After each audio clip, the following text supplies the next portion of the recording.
Welcome back. ರಾಜ್ಯದಲ್ಲಿ ತಾರಕಕ್ಕೇರ್ತಾ ಇದೆ ಹಲಾಲ್ ಈ ವ್ಯಾಪಾರ ರಾಜಕೀಯ. ಏಪ್ರಿಲ್ 1ನೇ ತಾರೀಕು ರಾಜ್ಯವ್ಯಾಪಿ SDPI ಪ್ರತಿಭಟನೆ ಮಾಡ್ತಿದ್ದಾರೆ. Once again breaking news.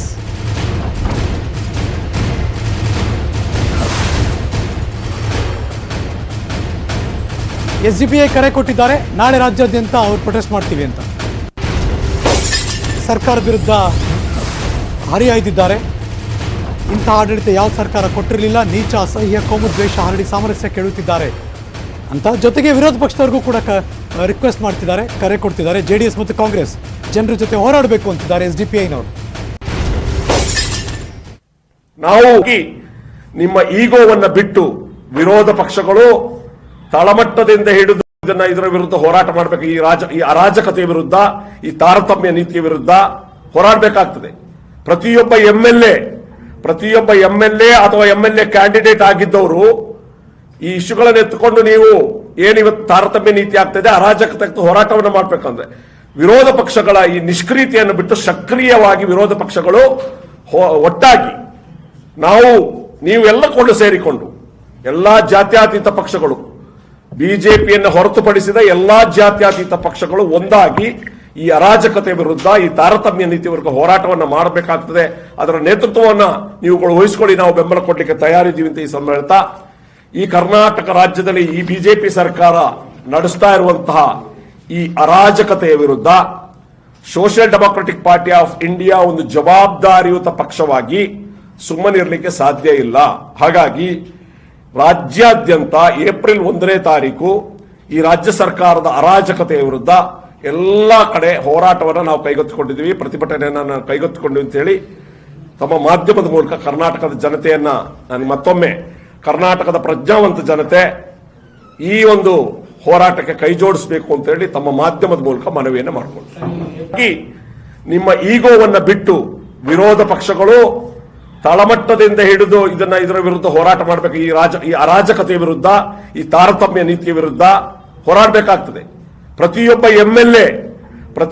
MLA ಅಥವಾ MLA ಕ್ಯಾಂಡಿಡೇಟ್ ಆಗಿದ್ದವರು ಈ ಇಶ್ಯೂಗಳನ್ನು ಎತ್ತುಕೊಂಡು ನೀವು ಏನಿವತ್ತು ತಾರತಮ್ಯ ನೀತಿ ಆಗ್ತದೆ, ಅರಾಜಕತೆ ಹೋರಾಟವನ್ನು ಮಾಡಬೇಕಂದ್ರೆ ವಿರೋಧ ಪಕ್ಷಗಳ ಈ ನಿಷ್ಕ್ರಿಯತೆಯನ್ನು ಬಿಟ್ಟು ಸಕ್ರಿಯವಾಗಿ ವಿರೋಧ ಪಕ್ಷಗಳು ಒಟ್ಟಾಗಿ ನೀವು ಎಲ್ಲ ಕೊಂಡು ಸೇರಿಕೊಂಡು ಎಲ್ಲಾ ಜಾತ್ಯತೀತ ಪಕ್ಷಗಳು, ಬಿಜೆಪಿಯನ್ನು ಹೊರತುಪಡಿಸಿದ ಎಲ್ಲಾ ಜಾತ್ಯತೀತ ಪಕ್ಷಗಳು ಒಂದಾಗಿ ಈ ಅರಾಜಕತೆ ವಿರುದ್ಧ, ಈ ತಾರತಮ್ಯ ನೀತಿ ವಿರುದ್ಧ ಹೋರಾಟವನ್ನು ಮಾಡಬೇಕಾಗ್ತದೆ.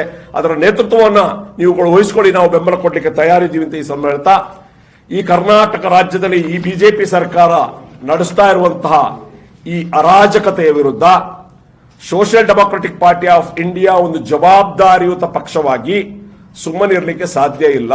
ಹಾಗಾಗಿ ರಾಜ್ಯಾದ್ಯಂತ ಏಪ್ರಿಲ್ 1ನೇ ತಾರೀಕು ಈ ರಾಜ್ಯ ಸರ್ಕಾರದ ಅರಾಜಕತೆಯ ವಿರುದ್ಧ ಎಲ್ಲಾ ಕಡೆ ಹೋರಾಟವನ್ನು ನಾವು ಕೈಗೆತ್ತಿಕೊಂಡಿದ್ದೀವಿ, ಪ್ರತಿಭಟನೆಯನ್ನು ನಾವು ಕೈಗೆತ್ತಿಕೊಂಡಿವಿ ಅಂತ ಹೇಳಿ ತಮ್ಮ ಮಾಧ್ಯಮದ ಮೂಲಕ ಕರ್ನಾಟಕದ ಜನತೆಯನ್ನ ನಾನು ಮತ್ತೊಮ್ಮೆ, ಕರ್ನಾಟಕದ ಪ್ರಜ್ಞಾವಂತ ಜನತೆ ಈ ಒಂದು ಹೋರಾಟಕ್ಕೆ ಕೈ ಜೋಡಿಸಬೇಕು ಅಂತ ಹೇಳಿ ತಮ್ಮ ಮಾಧ್ಯಮದ ಮೂಲಕ ಮನವಿಯನ್ನು ಮಾಡಿಕೊಳ್ತಾರೆ.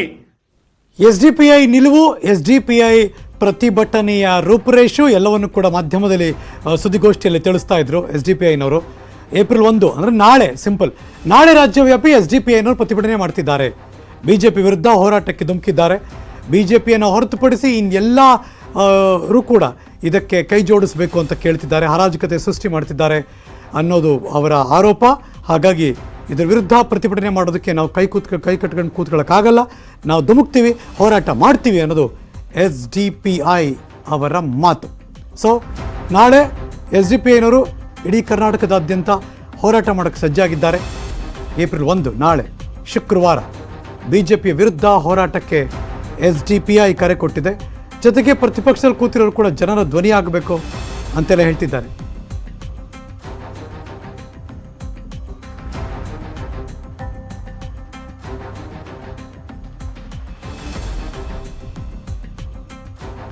ನಮ್ಮ ಜೊತೆ ದೂರವಾಣಿ ಸಂಪರ್ಕದಲ್ಲಿ ಮಾಜಿ ವಿಧಾನ ಪರಿಷತ್ತಿನ ಸದಸ್ಯರು ಅಶ್ವಥ್ ನಾರಾಯಣ್ ಅವರು ಇದ್ದಾರೆ.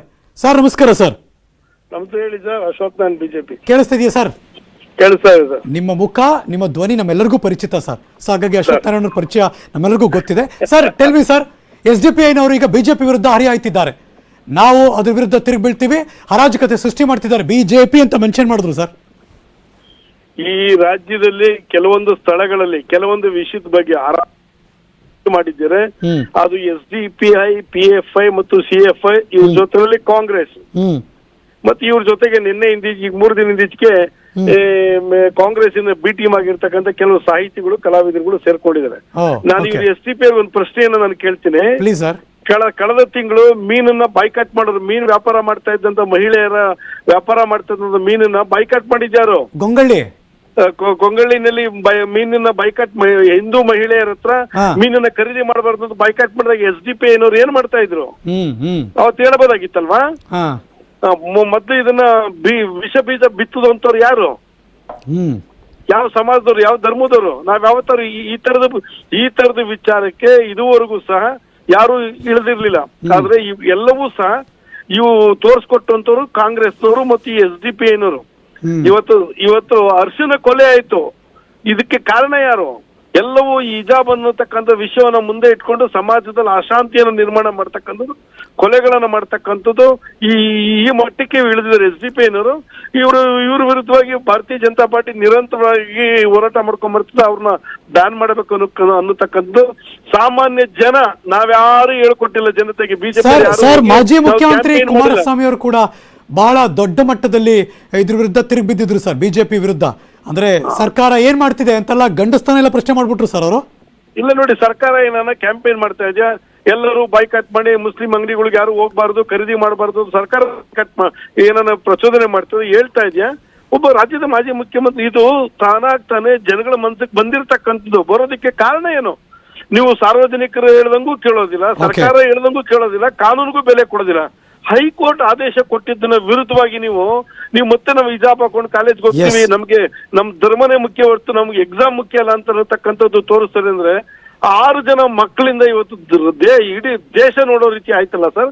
6 ಜನ ಸ್ಟೂಡೆಂಟ್ಗಳಿಂದ ಜೊತೆ ನಿಮ್ಮ ರಿಯಾಕ್ಷನ್ ನಮ್ಗೆ ಹಂಚ್ಕೊಂಡಿದ್ದಕ್ಕೆ I just move on because ತುಂಬಾ ಜನ ಲೈನಲ್ಲಿ ಮಾತಾಡೋಕೆ ಅಂತ ನಾವು ಕರೆ ಮಾಡಿದ್ದೀವಿ. ನಮ್ಮ ಜೊತೆ ದೂರವಾಣಿ ಸಂಪರ್ಕದಲ್ಲಿದ್ದಾರೆ ಭಾರತೀಯ ಜನತಾ ಪಕ್ಷದ ವಕ್ತಾರೆ, ಅಫ್ಕೋರ್ಸ್ ಅವ್ರ ನಟಿಯೂ ಹೌದು, ಮಾಳವಿಕಾ ಅವಿನಾಶ್ ಅವರು. ಮೇಡಮ್ ನಮಸ್ಕಾರ. ನಮಸ್ಕಾರ. ಬಿಜೆಪಿ ಹರಾಜಕತೆಯನ್ನ ಸಮಾಜದಲ್ಲಿ ಸೃಷ್ಟಿ ಮಾಡ್ತಿದೆ, SDPI-ನವರ ಸ್ಟ್ರೈಟ್ ಆರೋಪ ನಿಮ್ಮ ಮೇಲೆ. ನಂಬರ್ 2, HD ಕುಮಾರಸ್ವಾಮಿ ಮಾಜಿ ಮುಖ್ಯಮಂತ್ರಿಗಳು ಸರ್ಕಾರದ ಮುಖ್ಯಮಂತ್ರಿಗಳ ಗಂಡಸ್ತನ ಪ್ರಶ್ನೆ ಮಾಡಿದ್ರು. ಏನ್ ಮಾಡ್ತಿದೆ, ಇದುವರೆಗೆ ಬಂದಿರೋದ್ರಲ್ಲಿ ನಾವು ಜೀವಂತವಾಗಿ ಇಲ್ವಾ, ತಿಂದು ಬದುಕ್ತಿಲ್ವಾ ನಾವು ಅಂತ ಪ್ರಶ್ನೆ ಮಾಡ್ತಾರೆ. ನೋಡಿ, ಮಾತಿಗೆ ಪ್ರತ್ಯುತ್ತರ ಕೊಡುವಂತಹ ಸಂದರ್ಭ ಅಲ್ಲ ಇದು. ಕುಮಾರಸ್ವಾಮಿ ಅವರ ಮಾತಿಗೆ ಪ್ರತ್ಯುತ್ತರ ಕೊಡುವಂತಹ ಸಂದರ್ಭ ಅಲ್ಲ. ಸರ್ಕಾರ ಯಾವುದೇ ನಿಲುವನ್ನ ಪ್ರತಿಪಾದಿಸಿದೆ. ಸರ್ಕಾರ ಹೇಳಿದ್ಯಾ ಈ ತರದ ಮಾಂಸ ನಮ್ಗೆ ಒಪ್ಪಿಗೆ ಇದೆ, ಸರ್ಕಾರಕ್ಕೆ ಈ ತರದವ್ರಿಗೆ ಅವಕಾಶ ಇರುತ್ತೆ, ಈ ತರದವ್ರಿಗೆ ಅವಕಾಶ ಇರೋದಿಲ್ಲ ಅಂತ ಸರ್ಕಾರ ಏನಾದ್ರು ನಿಲುವನ್ನ ತೆಗೆದುಕೊಂಡಿದ್ಯಾ? ಇಲ್ಲ. ಪ್ರತ್ಯೇಕವಾಗಿ ಕೆಲವೊಂದು ಹಿಂದೂ ಸಂಘಟನೆಗಳು ನಮಗೆ ಈ ತರದ ವಿಚಾರದಲ್ಲಿ ಆಪತ್ತಿದೆ, ಈ ಒತ್ತಡಕ್ಕೂ ಬರ್ತಾ ಇರೋದ್ರಿಂದ ಹಲಾಲ್ ಮಾಂಸವನ್ನ ನಾವು ಖರೀದಿ ಮಾಡೋದಿಲ್ಲ, ಸೇವಿಸೋದಿಲ್ಲ ಅನ್ನುವಂತಹ ಈ ಕೂಗನ್ನ ಕೆಲವೊಂದು ಸಂಘಟನೆಗಳು ಎಬ್ಬಿಸಿದೆ. ಸರ್ಕಾರದ್ದೇನು ಇದರಲ್ಲಿ ನಿಲುವಿಲ್ಲ. ಇದು ಅವರವರ ವೈಯಕ್ತಿಕ ವಿಚಾರ. ಮತ್ತೆ ಹೇಗೆ ಹಲಾಲ್ ಮಾಂಸವನ್ನ ಮಾರೋದಿಕ್ಕೆ ಕೆಲವರಿಗೆ ಸ್ವಾತಂತ್ರ್ಯ ಇದೆಯೋ ಅದೇ ರೀತಿಯಾಗಿ ಬೇಡ ಅಂತ ಹೇಳೋರ್ಗೂ ಸ್ವಾತಂತ್ರ್ಯ ಇದೆ ಅಲ್ವಾ? ತೆರೆದು ಮಾರುಕಟ್ಟೆ ಸರ್ಕಾರ ಕೊಡ್ತಾ ಇದೆ ಅಲ್ಲ, ಈ ಕಮ್ಯುನಲ್ ಆಗೋದಕ್ಕೆ ಆಗ್ಬಿಡುತ್ತೇನೋ ಅನ್ನೋ ಆಯಾಮದಲ್ಲಿ ತುಂಬಾ ಜನ ಕ್ವಶನ್ ಮಾಡ್ತಿದಾರಲ್ಲ, ಇನ್ಕ್ಲೂಡಿಂಗ್ ಕಿರಣ್ ಮಜುಮ್ದಾರ್ ಶಾ ಅವರಿಂದ ಹಿಡಿದು. ಸೊ ಹಾಗಾಗಿ ಎಲ್ಲರೂ ಕನ್ಸರ್ನು, ಎಲ್ಲರೂ ಸಮಾಜದ ಹಿತಚಿಂತನೆ ಮಾಡೋ ದೃಷ್ಟಿಯಲ್ಲಿ ಮಾತಾಡ್ತಿದ್ದಾರೆ. ಅಲ್ರಿ, ಸಮಾಜದ ಹಿತಚಿಂತನೆ ಕೆಲವರಿಗೆ ಮಾತ್ರ ಇರುತ್ತಾ ಅಥವಾ ಎಲ್ರಿಗೂ ಇರ್ಬೇಕಾ? ಎಲ್ರಿಗೂ ಇರ್ಬೇಕು. ಹೈಕೋರ್ಟ್ ಆದೇಶ ಕೊಡುತ್ತೆ, ಹಿಜಾಬು ಧರಿಸೋ ಹಾಗಿಲ್ಲ, ಹಿಜಾಬು ಇಸ್ಲಾಂನ ಎಸೆನ್ಷಿಯಲ್ ಪಾರ್ಟ್ ಅಲ್ಲ, ಹಾಗಾಗಿ ಶಾಲೆಗೆ ಹೋಗಿ ಎಕ್ಸಾಮ್ ಬರೀರಿ ಅಂತ ಹೈಕೋರ್ಟ್ ಹೇಳುತ್ತೆ. ಈ SDPI, CFI ತರ ಸಂಘಟನೆಗಳು ಏನ್ ಮಾಡ್ತಾರೆ? ಓ, ಹೈಕೋರ್ಟ್ ಹೇಳಿದ್ದನ್ನ ನಾವು ಕೇಳೋದಿಲ್ಲ, ನಾವು ಹಿಜಾಬ್ ಹಾಕೊಂಡೆ ಎಕ್ಸಾಮ್ ಬರೆಯಲ್ಲ ಅಂತಾರೆ. ನಷ್ಟ ಇವ್ರಿಗಲ್ಲ, ನಷ್ಟ ಆಗೋದು ಆ ಹೆಣ್ಮಕ್ಳಿಗೆ. ಯಾರು ಈ ಶಾಲೆಗೆ ಹೋಗಕ್ಕೆ ಇವ್ರು ಬಿಡ್ತಾ ಇಲ್ವೋ ಆ ಹೆಣ್ಮಕ್ಳಿಗೆ ನಷ್ಟ ಆಗ್ತಾ ಇದೆ. ಅವ್ರಿಗೆ ಶಿಕ್ಷಣ ಸಿಗೋದಿಲ್ಲ. ಶಿಕ್ಷಣ ಸಿಗದೆ ಇದ್ರೆ ಹಿಜಾಬ್ ಹಾಕೋಬೇಕೋ ಬೇಡವೋ ಅನ್ನೋ ತೀರ್ಮಾನ ತೆಗೆದುಕೊಳ್ಳೋ ಅವ್ರಿಗೆ ಆ ಪ್ರಜ್ಞೆನೇ ಬರೋದಿಲ್ಲ.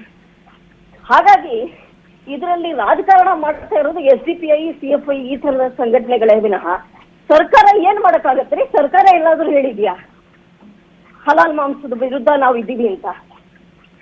ಬಟ್ ಸರ್ಕಾರ ಮಧ್ಯಪ್ರವೇಶ ಮಾಡ್ತಿಲ್ಲ. ಇದೊಂಥರ ಹರಾಜಕತೆ ಸೃಷ್ಟಿ ಮಾಡುತ್ತಾ ಮುನ್ನುಗ್ತಾ ಇದೆ, ಧರ್ಮಗಳ ನಡುವೆ ಕೋಮು ಸೌಹಾರ್ದತೆ ಕೆಡ್ತಾ ಇದೆ ಅಂತ ಮಾತಾಡ್ತಿದ್ದಾರೆ. ಸರ್ಕಾರ ಏನ್ ಮಾಡ್ಬೇಕು ಅಂತೀರಿ? ಈಗ ತಗೊಳಕ್ ಇಷ್ಟ ಇಲ್ದೇ ಇರೋರು ತಗೊಳೋದಿಲ್ಲ ಕಣ್ರಿ ಹಲಾಲ್ ಮಾಂಸನ. ಸರ್ಕಾರ ಒಬ್ಬೊಬ್ಬರೇ ಮನೆಗೆ ಹೋಗಿ ಮನವಿ ಮಾಡ್ಕೋಬೇಕಾ ದಯವಿಟ್ಟು ತಗೊಳ್ಳಿ ಅಂತ? ಏನ್ ಮಾಡ್ಬೇಕು ಸರ್ಕಾರ? ನಾಳೆ ರಾಜ್ಯಾದ್ಯಂತ ಬಂದ್ಗೆ ಕರೆ ಕೊಟ್ಟಿದ್ದಾರೆ ಮೇಡಮ್ SDPIನವರು. ನಾನ್ ಒಂದ್ ಹೇಳ, SDPI ರಾಜಕೀಯ ಆದಾಯವನ್ನ ಹುಡುಕೋತಾ ಇದೆ. ಅವ್ರಿಗೆ ಆ ಕಾಪುದಲ್ಲಿ ಲೋಕಲ್ ಚುನಾವಣೆಯಲ್ಲಿ ಒಂದ್ ಸ್ವಲ್ಪ ಗೆಲುವು ಸಿಕ್ಕಿದೆ. ಆ ಗೆಲುವನ್ನ ವಿಸ್ತರಿಸ್ಕೊಳ್ಳೋದಕ್ಕೆ SDPI ರಾಜಕಾರಣ ಮಾಡ್ತಾ ಇದೆ. ಪ್ರತಿಯೊಂದು ವಿಚಾರದಲ್ಲೂ ಹೈಕೋರ್ಟ್ ಆದೇಶ ಕೊಟ್ರು ಅದನ್ನ ನಾವು ಪಾಲಿಸೋದಿಲ್ಲ. ಈಗ ಈ ವಿಚಾರನ ಇಟ್ಕೊಂಡು ಮುಂದಕ್ಕೆ ಹೋಗ್ತಾ ಇದ್ದಾರೆ ಅಷ್ಟೇ. ಇದು SDPI ತನ್ನ ರಾಜಕೀಯ ನಿಲುವನ್ನ ಸೃಷ್ಟಿ ಮಾಡ್ಕೊಳ್ಳೋದಕ್ಕಾಗಿ ಮತ್ತು ತನ್ನ ರಾಜಕೀಯ ಆದಾಯವನ್ನ ಹುಡುಕೊಳ್ಳೋದಕ್ಕಾಗಿ ಮಾಡ್ತಾ ಇರುವಂತಹ ರಾಜಕಾರಣ, ಮತೀಯ ರಾಜಕಾರಣ. ಇದಕ್ಕೆ ಶ್ರೀಯುತ ಕುಮಾರಸ್ವಾಮಿ ಕರೆದವರು, ಈ ರಾಜ್ಯದ ಮುಖ್ಯಮಂತ್ರಿ ಆಗಿದ್ದವರು ತುತ್ತಾಗ್ತಾರೆ ಅಂದ್ರೆ ನನಗೆ ಆಶ್ಚರ್ಯ ಆಗುತ್ತೆ. ಇದೇನಿದು ಅಂದ್ರೆ ಪೊಲಿಟಿಕಲಿ ಇನ್ಯಾರೋ ಬೆಳೆ ಬೆಳೆಸ್ಕೊಳಕ್ ನೋಡ್ತಿದಾರಾ? ಯಾರ್ದು ಏನ್ ಸಮಸ್ಯೆ ಹಂಗಾರೆ? ಎಲ್ಲೋ ಶುರುವಾಗಿದ್ದು ಎಲ್ಲೋ ಹೋಗ್ತಾ ಇದೆಯಲ್ಲ ಈಗ. ಅಲ್ಲ, ಪೊಲಿಟಿಕಲಿ ಬೆಳೆ ಬೇಯಿಸ್ಕೊಳ್ಳೋದೇ ಇದು. SDPI ಪೊಲಿಟಿಕಲ್ ಬೆಳೆ ಬೆಳೆಸ್ಕೋತಾ ಇದೆ. ಈ ಮಧ್ಯೆ ಬೇರೆ ಪಕ್ಷಗಳು ಅಯ್ಯೋ ನಮ್ ಸರ್ದಿ ಎಲ್ಲಿ ಬಿಟ್ಟು ಹೋಗುತ್ತೋ ಅಂತ ಅವರು ಪೊಲಿಟಿಕಲ್ ಬೆಳೆ ಬೆಳೆಸ್ಕೋತಾ ಇದಾರೆ ಅಷ್ಟೇ. ಇದೊಂದು ಸರ್ಕಾರ ಏನ್ ಮಾಡಕ್ಕಾಗುತ್ತೆ? ತುಂಬಾ ತಿಂಗಳಾದ್ಮೇಲೆ ವಿರುದ್ಧ ಹಿಜಾಬ್ ಹಾಕೊಳ್ಳಿ ಅಂತ ಹೇಳ್ಬೇಕಾ ಸರ್ಕಾರ? ಅಲ್ಲಲ್ಲ, ತುಂಬಾ ತಿಂಗಳಾದ್ಮೇಲೆ ಸರ್ಕಾರದ ಆದೇಶನ ಅಲ್ಲ, ನಾವು ತುಂಬಾ ತಿಂಗಳಾದ್ಮೇಲೆ ನೋಡಿದ್ವಿ HD ಕುಮಾರಸ್ವಾಮಿ ಇಷ್ಟೊಂದು ಕೋಪ ಮಾಡ್ಕೊಂಡಿದ್ದೇನೆ ಇವತ್ತು. ಅವ್ರಿಷ್ಟ ರೀ, ಕೋಪ ಮಾಡ್ಕೊಳ್ಳೋದು ಬಿಡೋದು ಅವ್ರಿಷ್ಟ. ಯಾವ್ದಕ್ ಮಾಡ್ಕೋತಾ ಇದಾರೆ ಅಂತ ಅವರು ಒಂದ್ಸತಿ ಆಲೋಚನೆ ಸರ್ಕಾರದ ಮೇಲ್ ಮಾಡ್ಕೊಂಡ್ರು, ಸರ್ಕಾರದ ನಡೆ ಮೇಲ್ ಮಾಡ್ಕೊಂಡ್ರು. ಸರ್ಕಾರ ಏನ್ ಮಾಡ್ಬೇಕು ಅಂತ ಅವರ ಸಜೆಷನ್ ಹೋಗ್ಲಿ. ಅವರು ಹಿರಿಯರಿದ್ದಾರೆ, ಮುಖ್ಯಮಂತ್ರಿಗಳಿದ್ದಾರೆ, ಏನ್ ಮಾಡ್ಬೇಕಂತೆ ಸರ್ಕಾರ? ಹೋಗಿ ಮನವಿ ಮಾಡ್ಕೋಬೇಕಾ? ಮುಖ್ಯಮಂತ್ರಿಗಳು ಕೈ ಕಟ್ಕೊಂಡು ಕೂತಿದ್ದಾರೆ, ಬಗೆಹರಿಸ್ಬೇಕಿದೇನಾ? ಏನ್ ಮಾಡ್ಬೇಕು ಮುಖ್ಯಮಂತ್ರಿಗಳು? ಅಲ್ಲರಿ, ಕೆಲವು ಸಂಘಟನೆಗಳು ಕರೆ ಕೊಟ್ರೆ ಮುಖ್ಯಮಂತ್ರಿ ಏನ್ ಮಾಡ್ತಾರೆ? ಲೆಟ್ಸ್ ಸಿ ಮೇಡಮ್ ಅವ್ರು ಏನೇನು ಹೇಳ್ತಾರೆ ಅಂತ ನಾವು ಕಾದ್ ನೋಡೋಣ. Thank you so much madam, news 18 ಜೊತೆ ಮಾತಾಡಿದ್ದಕ್ಕೆ. ಇದು ಮಾಳವಿಕಾ ಅವಿನಾಶ್ ಅವರು ತಮ್ಮ ಅನಿಸಿಕೆಯನ್ನು ಹಂಚಿಕೊಂಡ್ರು.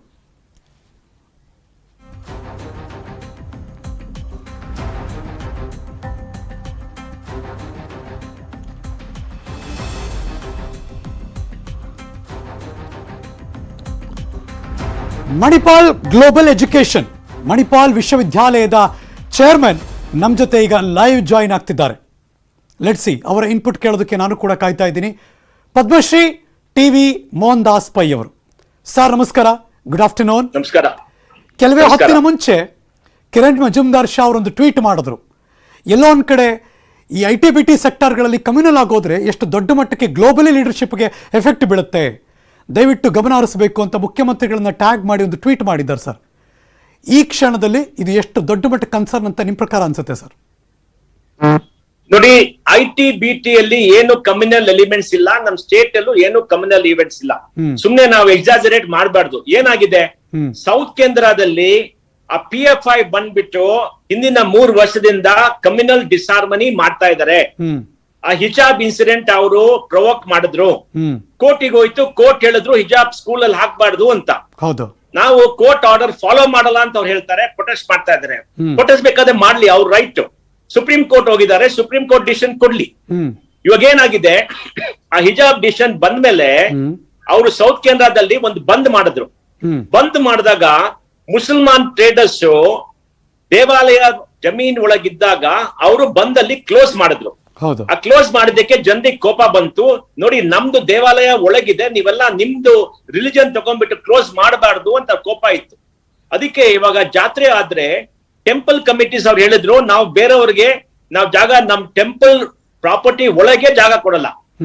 ಅದಕ್ಕೆ ಇವರೆಲ್ಲ ಹೇಳಿದ್ರು ಹೆಂಗ್ ಮಾಡ್ತೀರಾ ಅಂತ. ಅದು ನ್ಯಾಯ ಇದೆ, 20 ವರ್ಷ ಕೂಡ ಒಂದು ನ್ಯಾಯ ಇತ್ತು, ನ್ಯಾಯ ಇಶ್ಯೂ ಮಾಡಿದ್ದಾರೆ.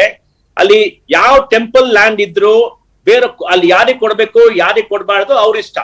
ಇವಾಗ ಚರ್ಚ್ ಒಳಗೆ ನಾವು ಅಂಗಡಿ ಹಾಕ್ಬೇಕಂತ ಅವ್ರು ಏನಾದ್ರು ಹೇಳಿದ್ರೆ ಅವ್ರು ನಾವು ಕ್ರಿಶ್ಚಿಯನ್ಸಿಗೆ ಮಾತ್ರ ಕೊಡ್ತೀವಂತ ನೀವೇನ ಪ್ರೊಟೆಸ್ಟ್ ಮಾಡಕ್ಕಾಗತ್ತಾ? ಇವಾಗ ಮಾಸ್ಕ್ ಒಳಗೆ ನಾವು ಮುಸ್ಲಿಂ ಮಾತ್ರ ಕೊಡ್ತೀವಂತ ನೀವೇನ ಪ್ರೊಟೆಸ್ಟ್ ಮಾಡಕ್ಕಾಗತ್ತಾ? ಅವ್ರ ಇಷ್ಟ ಅದು. ಯಾರು ಬಂದ್ರು ಅವ್ರ ಇಷ್ಟ. ಅದ ಮೇಲೆ ಇವಾಗೆಲ್ಲ ಜಗಳ ಮಾಡ್ತಾ ಇದಾರೆ. ಅದಕ್ಕೆ ನನ್ ವಿಷಯ ಏನಂದ್ರೆ, ಸೌತ್ ಕೇಂದ್ರ ಇಲ್ಲಿ ಎಲ್ಲಾರು ಒಟ್ಟಿಗೆ ಆಗ್ಬಿಟ್ಟು ಚರ್ಚೆ ಮಾಡ್ಬಿಟ್ಟು ಇದು ಸರಿ ಮಾಡ್ಬೇಕು, ಮುಂದೆ ಏನ್ ಮಾಡ್ಬೇಕು, ಹೆಂಗ್ ಕೆಲಸ ಮಾಡ್ಬೇಕು, ಒಟ್ಟಿಗೆ ಕೆಲಸ ಮಾಡ್ಬೇಕು ಅಂತ ಮಾಡ್ಬೇಕು. ನಿಮ್ ಪ್ರಕಾರ ಯಾರು ಲೀಡ್ ತಗೋಬೇಕು? ಮತ್ತು ಯಾರ್ಯಾರು ಕೂತು ಮಾತಾಡಿದ್ರೆ ಬಗೆಹರಿಯುತ್ತೆ ಅಂತ ಅನ್ಸುತ್ತೆ ಸರ್? ಲೀಡ್ ತಗೊಬೇಕಂದ್ರೆ ನಮ್ MLAs ಎಲ್ಲ ಒಟ್ಟಿಗೆ ಮಾಡ್ಬಿಟ್ಟು ಲೀಡ್ ತಗೊಬೇಕು. ನಮ್ ಚೀಫ್ ಮಿನಿಸ್ಟರ್ ಅವ್ರಿಗೆಲ್ಲ ಹೇಳ್ಬೇಕು, ನೀವೆಲ್ಲ ಒಟ್ಟಿಗೆ ಆಗ್ಬಿಟ್ಟು ಮಾತಾಡಿ, ಈ ತರ ಮಾಡಬೇಡಿ. ಹಿಂದೂ ಟೆಂಪಲ್ ಒಳಗೆ ಟೆಂಪಲ್ ಕಮಿಟಿ ನಾವ್ ಹಿಂದೂಗೆ ಕೊಡ್ತೀವಿ ಅಂತ ನೀವೆಲ್ಲ ಕ್ವಶನ್ ಮಾಡಕ್ ಆಗಲ್ಲ. ನಾಳೆ ಮಾಸ್ಕ್ ಮಾಡದೆ ಕ್ವಶನ್ ಮಾಡ್ತೀರಾ ನಿಮ್ ಮೀಡಿಯಲ್ಲಿ? ನಿಮ್ಗೆ ಯಾರು ಧೈರ್ಯ ಇಲ್ಲ ಮಾಸ್ಕ್ ಮಾಡಕ್ಕೆ, ಚರ್ಚೆಗೆ ಮಾಡಕ್ಕೆ. ಹಿಂದೂಗೆನೋ ನೀವು ಮಾಡ್ತೀರಾ, ಅವ್ರ ಇಷ್ಟ ಅದು. ಅದಕ್ಕೆ ಮುಂದೆ ನಾವ್ ಏನ್ ಮಾಡ್ಬೇಕು ಅಂತೆಲ್ಲ ಕೂತು ಚರ್ಚೆ ಮಾಡಿ ಸೆಟಲ್ ಮಾಡ್ಬೇಕು. ಅದೇನ್ ದೊಡ್ಡ ವಿಷಯ ಅಲ್ಲ. ಅದೆಲ್ಲ ಏನೋದು ಎಲ್ಲ ಕಮ್ಯುನಲ್ ಆಗ್ತಾ ಇದೆ, ಎಲ್ಲ ಆಗ್ತಾ ಇದು PFI ಮಾಡೋದು. ನಾನು ಏನೋ ಕೇಳ್ದೆ, PFI ಏನೋ ಬಂದ್ ಗಿಂದು ಏನೋ ಮಾಡ್ತಾ ಇದಾರೆ. SDPI ನವರು ನಾಳೆ ರಾಜ್ಯಾದ್ಯಂತ ಪ್ರತಿಭಟನೆ ಮಾಡ್ತಿದ್ದಾರೆ ಸರ್. ನೋಡಿ, SDPI ಅದು ಜಿಹಾದಿ ಫಂಡಮೆಂಟಲಿಸ್ಟ್ ಯೂನಿಟ್. ಅವರೆಲ್ಲ ಪಾಲಿಟಿಕ್ಸ್ ಮಾಡ್ತಾ ಇದಾರೆ, ನಿಮ್ಗೆಲ್ಲ ಗೊತ್ತಾಗ್ಬೇಕು. ಇದು ಅವರೇ ಪ್ರೊವೋಕ್ ಮಾಡ್ತಾ ಇದಾರೆ, ಅವರೇ ದೂರ ಹಾಕ್ಬೇಕು. ಕೇರಳದಿಂದ ಇಲ್ಲಿ ಬಂದ್ಬಿಟ್ಟು ಕಮ್ಯುನಲ್ ಡಿಸ್ಹಾರ್ಮನಿ ಮಾಡಕ್ಕೆ ಬಿಡಬಾರ್ದು. ನಾವು ಕನ್ನಡಿಗರು ನಾವೆಲ್ಲ ಒಟ್ಟಿಗೆ ಆಗ್ಬಿಟ್ಟು ಅವ್ರು ಆಚೆ ಆಗ್ಬೇಕು. ನೋಡಿ, ಬೆಂಗಳೂರಲ್ಲಿ ಅದು ಕಂಟೋನ್ಮೆಂಟ್ ಏರಿಯಾದಲ್ಲಿ ಕಮ್ಯುನಲ್ ರೈಟ್ಸ್ ಅದ ಅವರೇ ಪ್ರೊವೋಕ್ ಮಾಡಿದ್ದು. ಯಾಕಂದ್ರೆ ಅವ್ರಿಗೆ ಪಾಲಿಟಿಕ್ಸ್ ಅಲ್ಲಿ ಅವ್ರಿಗೆ ಸಪೋರ್ಟ್ ಬೇಕಂತ ಅವ್ರು ಪ್ರೊವೋಕ್ ಮಾಡ್ತಾ ಇದ್ರೆ, ಕಾಂಗ್ರೆಸ್ ಪಾರ್ಟಿನ ಒಟ್ಟಿಗೆ ಆಗ್ಬಿಟ್ಟು ಅವ್ರಿಗೆ ಒಳಗ್ ಬಿಡಬಾರ್ದು. ಇವರೆಲ್ಲ ಫಂಡಮೆಂಟಲಿಸ್ಟ್, ಇವರು ವೈಲೆನ್ಸ್ ಮಾಡ್ತಾರೆ. ಸೌತ್ ಕೆನಡಾಲ್ ವೈಲೆನ್ಸ್ ಮಾಡಿದ್ದಾರೆ, ಕೇರಳ ವೈಲೆನ್ಸ್ ಟ್ರ್ಯಾಕ್ ರೆಕಾರ್ಡ್ ಎಲ್ಲ ಇದೆ ಅವ್ರದ್ದು. ಅದಕ್ಕೆ ಇದೆಲ್ಲ political issue, not A social issue. ಅದಕ್ಕೆ ಎಲ್ಲಾರು ಒಟ್ಟಿಗೆ ಆಗ್ಬಿಟ್ಟು ಮಾತಾಡ್ಬಿಟ್ಟು ಸೆಟಲ್ ಮಾಡ್ಬೇಕು. ವಿಧಾನಸೌಧದಲ್ಲಿ ಅಥವಾ ಪೊಲಿಟಿಕಲಿ, ಅಥವಾ ಈಗ ಬೇರೆ ಬೇರೆ ಬಜರಂಗ ದಳ ಒಂದ್ ಕಡೆ, ವಿಶ್ವ ಹಿಂದೂ ಪರಿಷತ್ ಇನ್ನೊಂದ್ ಕಡೆ, SDPI ಒಂದ್ ಕಡೆ, CFI ಇನ್ನೊಂದ್ ಕಡೆ, ಈ ತರದ ಹೋರಾಟದ ನಡುವೆ ಬಹಳ ಗಮನ ಸೆಳೆದಿದ್ದು ಸರ್ ಕಿರಣ್ ಮಜುಮ್ದಾರ್ ಶಾ ಅವರ ಟ್ವೀಟ್. ಅಂದ್ರೆ ಗ್ಲೋಬಲಿ ಈ ತರದ ಕಮ್ಯುನಲ್ ವ್ಯವಹಾರಗಳು ಗ್ಲೋಬಲ್ ಲೀಡರ್ಶಿಪ್ನ ಡಿಸ್ಟ್ರಾಯ್ ಮಾಡಿಬಿಡುತ್ತೆ. ಸೊ ಗಮನ ಹರಿಸಿ ಅಂತ ರಾಜ್ಯ ಸರ್ಕಾರಕ್ಕೆ ಕಿರಣ್ ಮಜುಮ್ದಾರ್ ಶಾ ಈ ಮೂಲಕ ರಿಕ್ವೆಸ್ಟ್ ಮಾಡ್ಕೊತಿದ್ದಾರೆ. ಹೇಗೆ ಎಫೆಕ್ಟ್ ಆಗುತ್ತೆ ಸರ್ ಇದು? ಈ ತರ ನೋಡಿ, ನನ್ ವಿಷಯ ಏನಾದ್ರು ಏನು ಎಫೆಕ್ಟ್ ಆಗಲ್ಲ. ಎಲ್ಲರಿಗೂ ಗೊತ್ತು IT BT ನಾನ್ ಡಿಸ್ಕ್ರಿಮಿನೇಟರಿ ಅಂತ. ಸ್ವಲ್ಪ ಜನ ಇದೆಲ್ಲ ಯೂಸ್ ಮಾಡ್ಬಿಟ್ಟು ಪಾಲಿಟಿಕ್ಸ್ ಮಾಡಕ್ಕೆ ಟ್ರೈ ಮಾಡ್ತಾ ಇದಾರೆ. ಅಲ್ಲಿ ಹೇಗೆ ಸರ್ ಎಕನಾಮಿಕ್ ಡೆವಲಪ್ಮೆಂಟ್ ಹೇಗಾಗುತ್ತೆ ಸರ್? ಅಲ್ಲಿ ಹೊಡೆತ ಹೊಡೆಯುತ್ತೆ ಸರ್. ಆಗಿದ್ರೆ ಏನಾಗುತ್ತೆ? ಏನಾಗಲ್ಲ. ಇದು ಚೀಫ್ ಮಿನಿಸ್ಟರ್ ಬಂದ್ಬಿಟ್ಟು ಎಲ್ಲಾರ್ಗು ಹೇಳ್ತಾರೆ, ನೀವೆಲ್ಲ ಒಟ್ಟಿಗೆ ಆಗ್ಬಿಟ್ಟು ಸೆಟಲ್ ಮಾಡ್ಬೇಕು, ನೀವ್ ಬಿಸ್ನೆಸ್ ಮಾಡ್ಬೇಕು. ಯಾರಾದ್ರೂ ಬಿಸ್ನೆಸ್ ಬಂದ್ ಮಾಡಿದ್ರೆ ನ್ಯಾಯ ಏನ್ ಮಾಡತ್ತೋ ಮಾಡುತ್ತೆ. ಯಾರು ಬಂದ್ ಮಾಡಕ್ಕೆ ನಾನ್ ಬಿಡಲ್ಲ ಅಂತ ಹೇಳಿದ್ರೆ ಸಾಕು. ಎನಿ ಕನ್ಸರ್ನ್ ಕಮ್ಯುನಲ್ ಎಕ್ಸ್ಕ್ಲೂಷನ್ ಆಗೋಗುತ್ತೆ ಹೀಗೆ ಬಿಟ್ರೆ ಮುಂದಕ್ಕೆ IT BT ಸೆಕ್ಟರ್ ನಲ್ಲೂ ಅಂತ ಏನಾದ್ರು? ನೋಡಿ, SDPIಗೆ ಕರ್ನಾಟಕ ಒಳಗೆ ಬಿಡಬಾರ್ದು. ಅವ್ರು ಬಂದ್ಬಿಟ್ರೆ ಕಮ್ಯುನಲ್ ಇನ್ಸಿಡೆನ್ಸ್ ಆಗತ್ತೆ. ಅವ್ರ ಹಿಸ್ಟ್ರಿ ಅದೇ. ನಾವೆಲ್ಲ ಕನ್ನಡಿಗರು, ಕಾಂಗ್ರೆಸ್ ಇದ್ಯೋ BJP ಇದ್ರೋ ಯಾರಿದ್ರು ಒಟ್ಟಿಗೆ ಆಗ್ಬಿಟ್ಟು ಅವ್ರಿಗೆ ಇಲ್ಲಿ ಬಂದ್ಬಿಟ್ಟು ನಮ್ ರಾಜ್ಯದಲ್ಲಿ ಕಮ್ಯುನಲ್ ಇನ್ಸಿಡೆನ್ಸ್ ಮಾಡಕ್ಕೆ ಬಿಡಬಾರ್ದು. ನ್ಯಾಯ ಇಲ್ಲಿ ಇರ್ಬೇಕು. ಕನ್ನಡಿಗರೆಲ್ಲ ಒಳ್ಳೆಯವರು, ಯಾರ್ ಪಾರ್ಟಿ ಇದ್ರು ಒಳ್ಳೆಯವರು. ಇವ್ರಿಗೆಲ್ಲ ಆಚೆ ಆಗ್ಬೇಕು. ಕೇರಳ ಬಂದ್ಬಿಟ್ಟು ಸೌತ್ ಕೆನಡಾಲ್ ಬಹಳ ಮಾಡ್ತಾ ಇದಾರೆ ಕೆಲಸ ಅವರು. ಅದಕ್ಕೆ ಇದೆಲ್ಲ ವಾರ್ನಿಂಗ್, ಈ ತರ ಮಾಡ್ತಾರೆ ಅಂತ. ಬಿಸ್ನೆಸ್ ಅಲ್ಲೂ ಜನರು ಮಾತಾಡೋ ಮುಂಚೆ ಸ್ವಲ್ಪ ಆಲೋಚನೆ ಮಾಡ್ಬೇಕು, ಯಾರು ಮಾಡ್ತಾ ಇದಾರೆ, ಏನ್ ಮಾಡ್ತಾ ಇದಾರೆ. ಇವಾಗ SDPI ಅವರು ಬಂದ್ ಬೇಕಂದ್ಬಿಟ್ಟು ಕಿರಣ್ ಮಜುಮ್ದಾರ್ ಶಾನೆ ಹೇಳಿದ್ದಾರೆ, ಕನ್ಸರ್ನ್ ಆಗಿದೆ ದೊಡ್ಡದ್ ಮಾಡ್ಬಿಟ್ರೆ ಅವ್ರಿಗೆ ಏನಾದ್ರು ಇದಾಗಲ್ವಾ, ಸಪೋರ್ಟ್ ಆಗಲ್ವಾ ಅದು? ಅದಕ್ಕೆ ಪಬ್ಲಿಕ್ ಅಲ್ಲಿ ಮಾತಾಡ್ಬೇಕಾದ್ರೆ ಸ್ವಲ್ಪ ಹುಷಾರಾಗಿರ್ಬೇಕು, ಸ್ವಲ್ಪ ಎಕ್ಸಾಜರೇಟ್ ಮಾಡಬಾರ್ದು ಅಂತ ನನ್ನ ವಿಷಯ. ಈಗ ಸಾರ್ವಜನಿಕವಾಗಿ ದೊಡ್ಡ ಮಟ್ಟದಲ್ಲಿ ಹಂಗಾಮ ಆಗ್ತಿರೋದು ಈ ಹಲಾಲ್ ಬಗ್ಗೆ ಸರ್, ಇದಕ್ಕೆ ಬಗ್ಗೆ ನಿಮ್ ಕಮೆಂಟ್ ಏನ್ ಸರ್? ನೋಡಿ, ಯಾರು ವ್ಯಾಪಾರ ಮಾಡ್ಬಿಟ್ಟು ನಾನು ಹಲಾಲ್ ಬ್ರಾಂಡ್ಸ್ ಮಾಡ್ತೀನಿ ಅಂತ ಹೇಳಿದ್ರೆ ಅವ್ರ ಹಕ್ಕು, ಯಾರು ನಿಲ್ಸಕ್ ಆಗಲ್ಲ. ನೀವು ಬೇಕಾದ್ರೆ ಹಲಾಲ್ ಮಾಡಿ, ನೀವು ಬೇಕಾದ್ರೆ ಏನೋ ಮಾಡಿ, ಅದು ನಿಮ್ ಇಷ್ಟ. ಆದ್ರೆ ಏನಂದ್ರೆ ಹಲಾಲ್ ಅಂದ್ರೆ ಏನು ಅಂತ ಜನರಿಗೆ ನೀವು ಬರಿಬೇಕು. ವಾರ್ನಿಂಗ್ ಸಿಗ್ನಲ್, ಸಿಗರೇಟ್ ಮಾಡ್ತಿರಲ್ಲ ವಾರ್ನಿಂಗ್ ಸಿಗ್ನಲ್, ಆತರ ಮಾಡ್ಬೇಕು. ದಿಸ್ ಎ ರಿಲಿಜಿಯಸ್ ಬ್ರಾಂಡ್ ಅಂತ ಮಾಡ್ಬೇಕು ಅಷ್ಟೇ. ಯಾರಾದ್ರೂ ಹಲಾಲ್ ಸೇಲ್ ಮಾಡ್ತೀನಂದ್ರೆ ಸೇಲ್ ಮಾಡಕ್ಕೆ ಅವ್ರಿಗೆ ಹಕ್ಕಿದೆ, ಅವ್ರಿಷ್ಟ. ಅದು ಬ್ರಾಂಡ್ ಮಾಡೋದು ಅವ್ರ ಇಷ್ಟ.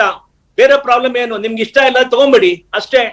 ಅವ್ರು ಏನ್ ಬೇಕಾದ್ರು ಮಾಡ್ಲಿ, ಆದ್ರೆ ಹಲಾಲೇ ಮಾಡ್ಬೇಕು.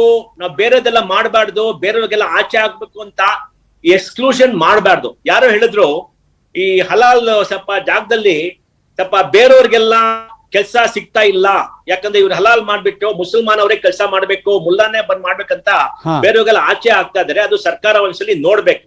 ಅದೇ ನನ್ ವಿಷಯ ಅಂದ್ರೆ, ನೀವ್ ಯಾವ ಬ್ರಾಂಡ್ ಬೇಕಾದ್ರೂ ನೀವು ಸೇಲ್ ಮಾಡಿ, ಏನ್ ಬೇಕಾದ್ರೂ ಸೇಲ್ ಮಾಡಿ, ನಿಮ್ ಹಕ್ಕು. ಸರ್ಕಾರ ಮತ್ತೆ ಯಾರು ಬಂದ್ಬಿಟ್ಟು ಇದು ಮಾಡಬಾರ್ದು ಅಂತ ಯಾರಿಗೂ ಹೇಳಕ್ ಹಾಕಿಲ್ಲ. ಸರ್, ವೈಯಕ್ತಿಕವಾಗಿ ನಿಮ್ಮ ವಿಶ್ಲೇಷಣೆಯಲ್ಲಿ ಹಲಾಲ್ ಕೆಟ್ಟದ್ದಾ ಒಳ್ಳೇದಾ? ನೋಡ್ರಿ, ಹಲಾಲ್ ಕೆಟ್ಟದ್ದೋ ಒಳ್ಳೇದು ನನ್ಗೇನು ವಿಷಯ ಇಲ್ಲ.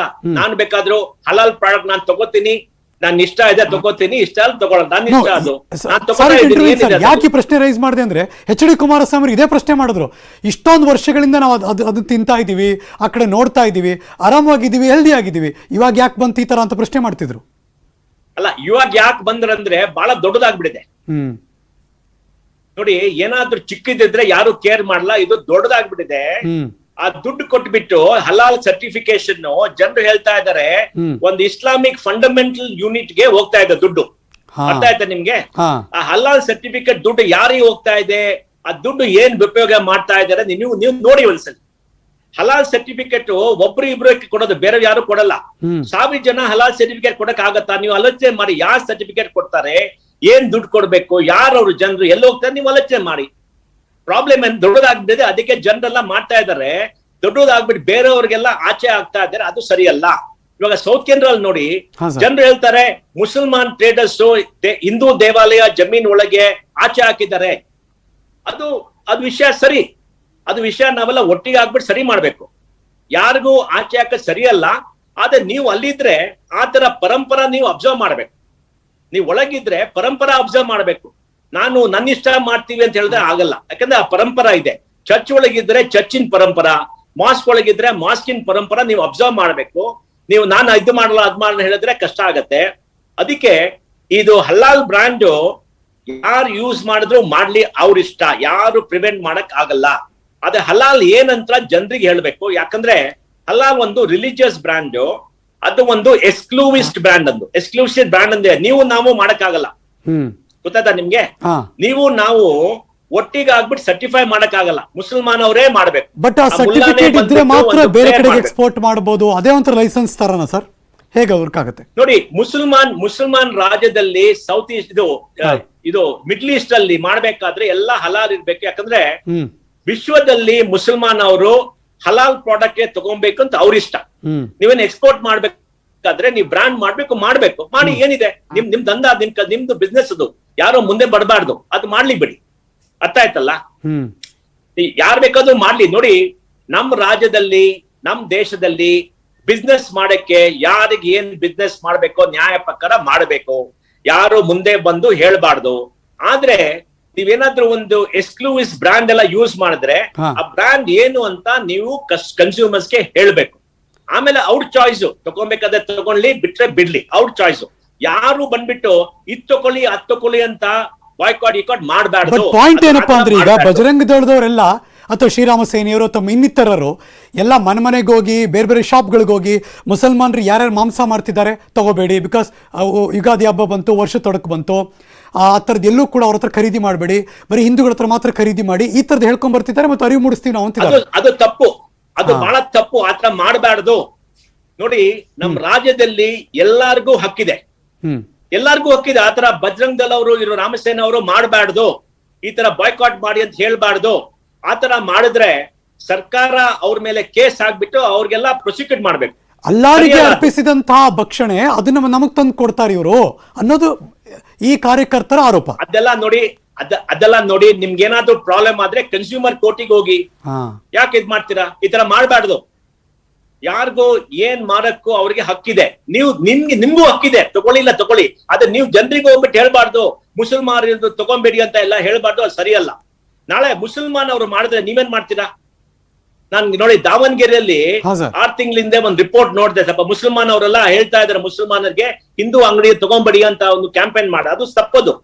ಈ ತರ ಕ್ಯಾಂಪೇನ್ ಯಾರು ಮಾಡಬಾರ್ದು, ಇದೆಲ್ಲ ತಪ್ಪು, ನಿಲ್ಲಿಸ್ಬೇಕು ಅಂತ ನನ್ ವಿಚಾರ. ಸರ್, ನ್ಯೂಸ್ 18 ಕನ್ನಡದ ಮೂಲಕ ಕೋಟ್ಯಾಂತರ ಜನ ನೋಡ್ತಿದ್ದಾರೆ, ಟಿವಿ ಮೋಹನ್ ದಾಸ್ ಪೈ ಅವರ ಮಾತು ಕೇಳಿಸ್ಕೊತಿದ್ದಾರೆ. ನಿಮ್ಮಿಂದ ಒಂದೊಂದು ಸಂದೇಶ ಹೋಗ್ಲಿ ಸರ್, ಟೆಲ್ಲಸ್ ಅಥವಾ ಎಜುಕೇಟರ್ಸ್. ಈ ಹಲಾಲ್ ಎಕ್ಸಾಕ್ಟ್ಲಿ ಏನು, ಇದನ್ನ ತಿನ್ಬೇಕಾ ಬೇಡವಾ, ಏನ್ ಮಾಡ್ಬೇಕು ಜನ? ನೋಡಿ, ನನ್ ಸಂದೇಶ ಏನಂದ್ರೆ, ಸೌತ್ ಕೇಂದ್ರದಲ್ಲಿ ಎಲ್ಲಾರು ಒಟ್ಟಿಗೆ ಆಗ್ಬಿಟ್ಟು, ನಮ್ MLAs ಅವರು, ಪೊಲಿಟಿಕಲ್ ಲೀಡರ್ಸ್, ಸೋಷಿಯಲ್ ಲೀಡರ್ಸ್ ಒಟ್ಟಿಗೆ ಆಗ್ಬಿಟ್ಟು ಚರ್ಚೆ ಮಾಡ್ಬಿಟ್ಟು ಡಿಸ್ಕಸ್ ಮಾಡ್ಬಿಟ್ಟು ಅದು ಪ್ರಾಬ್ಲಮ್ ಸಾಲ್ವ್ ಮಾಡ್ಬೇಕು. ಎಲ್ಲಾರು ಒಟ್ಟಿಗೆ ಅಲ್ಲೇ ಇರ್ಬೇಕು, ಎಲ್ಲಾರು ಜನರು ಒಂದೇ, ಸರಿ ತಾನೆ? ನಮ್ ಕಾನ್ಸ್ಟಿಟ್ಯೂಷನ್ ಪ್ರಕಾರ ಎಲ್ಲಾರ್ಗೂ ಹಕ್ಕಿದೆ, ನಾವೆಲ್ಲ ಒಟ್ಟಿಗೆ ಕೆಲಸ ಮಾಡ್ಬೇಕು. ಈ ತರ PFI CFI ಬಂದ್ಬಿಟ್ಟು ಕಮ್ಯುನಲ್ ಇನ್ಸಿಡೆಂಟ್ ಮಾಡಕ್ಕೆ ಬಿಡ್ಬಾರ್ದು, ಅದು ನನ್ ವಿಚಾರ. ಆಮೇಲೆ ಈ ಹಲಾಲ್ ಬಗ್ಗೆ ಯಾರ್ ಬೇಕಾದ್ರೂ ಏನ್ ಬ್ರಾಂಡ್ ಹಲಾಲೋ ಬೇರೆ ಬ್ರಾಂಡ್ ಯೂಸ್ ಮಾಡಕ್ಕೆ ಅವ್ರಿಗೆ ಹಕ್ಕಿದೆ. ಆ ಹಕ್ಕು ಯಾರು ನಿಲ್ಸಕ್ ಆಗಲ್ಲ. ಮನೆಗೆ ಹೋಗ್ಬಿಟ್ಟು ಇದ್ ತಗೊಂಬಿಡಿ ಅದ್ ತಗೊಂಬಿಡಿ ನೀವು ಮಾಡಬಾರ್ದು. ಅದೇನಾದ್ರು ಮಾಡಿದ್ರೆ ಅದು ಡಿಸ್ರಪ್ಷನ್ ಆಫ್ ಬಿಸ್ನೆಸ್, ನ್ಯಾಯ ಪ್ರಕಾರ ಅವ್ರಿಗೆಲ್ಲ ಪ್ರಾಸಿಕ್ಯೂಟ್ ಮಾಡಬೇಕು, ಅದು ನಮ್ ವಿಚಾರ. ಆದ್ರೆ ಇವ ಜನರು ಹೇಳ್ಬಿಟ್ಟು ಸರ್ಕಾರಕ್ಕೆ ಹೇಳಿದ್ರೆ ಹಲಾಲ್ ಏನು ನಮ್ಗೆ ಎಕ್ಸ್ಪ್ಲೇನ್ ಮಾಡ್ಬೇಕು ಅಂತ ಹೇಳಿದ್ರೆ, ಅದು ಬ್ರಾಂಡಿಗೆ ಏನದು ಅಂತ ಬರಿಬೇಕು ಅಂತ ಹೇಳಿದ್ರೆ ಅದು ಏನಾದ್ರೂ ಸರಿ. ಯಾಕಂದ್ರೆ ಜನರಿಗೆ ಏನ್ ಬ್ರಾಂಡ್ ಗೊತ್ತಾಗತ್ತೆ. ನೀವು ಟೈಟನ್ ಬ್ರಾಂಡ್ ತಗೊಂಡ್ರೆ ಅದಕ್ಕೆ ನೀವು ಧರ್ಮ ಇಲ್ಲ. ಟೈಟನ್ ಹಿಂದೆ ಟೈಟನ್ ಅದು ಒಂದು ಪ್ರಾಡಕ್ಟ್ ಸರಿ ತಾನೆ. ಹಲಾಲ್ ಅಂದ್ರೆ is a religious brand. It is a religious brand. ಆ ರಿಲಿಜಿಯಸ್ ಬ್ರ್ಯಾಂಡ್ ಯಾರು ಕೊಡ್ತಾರೆ? ನೀವು ನಾವು ಕೊಡಕ್ಕಾಗತ್ತಾ? ಯಾರು ಕೊಡ್ತಾರೆ? ಎಲ್ಲಿ ಯೂಸ್ ಮಾಡಬಹುದು? ಅದು ಸ್ವಲ್ಪ ಸರ್ಕಾರ ಚಿಕ್ಕದಾಗಿ ಕೊನೆಯದಾಗಿ ಕೇಳ್ಬಿಡ್ತೀನಿ ಸರ್. ಇದನ್ನು ಬಗೆಹರಿಸುವ ನಿಟ್ಟಿನಲ್ಲಿ ಸ್ವಾಮೀಜಿಗಳು ಅಥವಾ ಸಮುದಾಯದ ಮುಖಂಡರ ಪಾತ್ರ ಬೇಕು ಅಂತ ಅನ್ಸುತ್ತಾ ಸರ್ ನಿಮಗೆ? ಸ್ವಾಮೀಜಿಗಳು ಸಮುದಾಯಗಳು ಯಾರು ಇದರಲ್ಲಿ ಇಂಟರ್ಫಿಯರ್ ಮಾಡಬಾರ್ದು. ಯಾಕಂದ್ರೆ ಅವರೆಲ್ಲ ರಿಲಿಜಿಯಸ್, ಅವರೆಲ್ಲ ಯಾರು ಇಂಟರ್ಫಿಯರ್ ಮಾಡಬಾರ್ದು, ಮಾತಾಡಬಾರ್ದು. ಇದು ಜನರು ಪೊಲಿಟಿಕಲ್ ಲೀಡರ್ಸ್ ಮತ್ತೆ ಕಮ್ಯುನಿಟಿ ಲೀಡರ್ ಕೂತ್ಕೊಂಡ್ಬಿಟ್ಟೆ ಮಾಡಬೇಕು. ರಿಲಿಜಿಯಸ್ ಲೀಡರ್ಸ್ಗೆ ಒಳಗ್ ಬಿಡಬಾರ್ದು. ಸ್ವಾಮಿಗಳಿಲ್ಲಿ ಮೌಲಾನಾ ಇಲ್ಲಿ ಯಾರಿದ್ರು ಅವ್ರು ಬರಬಾರ್ದು. ಯಾಕಂದ್ರೆ ಅವ್ರು ಬಂದ್ರೆ ಇದು ಸರಿ ಇರಲ್ಲ. ಇದು ಒಂದು ಸೆಕ್ಯುಲರ್ ಮ್ಯಾಟರ್, ಇದು ರಿಲಿಜಿಯಸ್ ಮ್ಯಾಟರ್ ಅಲ್ಲ, ಸೆಕ್ಯುಲರ್ ಮ್ಯಾಟರ್. ಅವ್ರು ಬರಬಾರ್ದು. Point. Thank you sir. News 18 ಜೊತೆ ಮಾತಾಡಿದ್ದಕ್ಕೆ ಸುದೀರ್ಘವಾಗಿ ಇದ್ರ ಬಗ್ಗೆ. ಪದ್ಮಶ್ರೀ ಟಿವಿ ಮೋಹನ್ ದಾಸ್ ಪೈ ಅವರು, ಮಣಿಪಾಲ್ ವಿಶ್ವವಿದ್ಯಾಲಯದ ಚೇರ್ಮನ್. Thank you sir.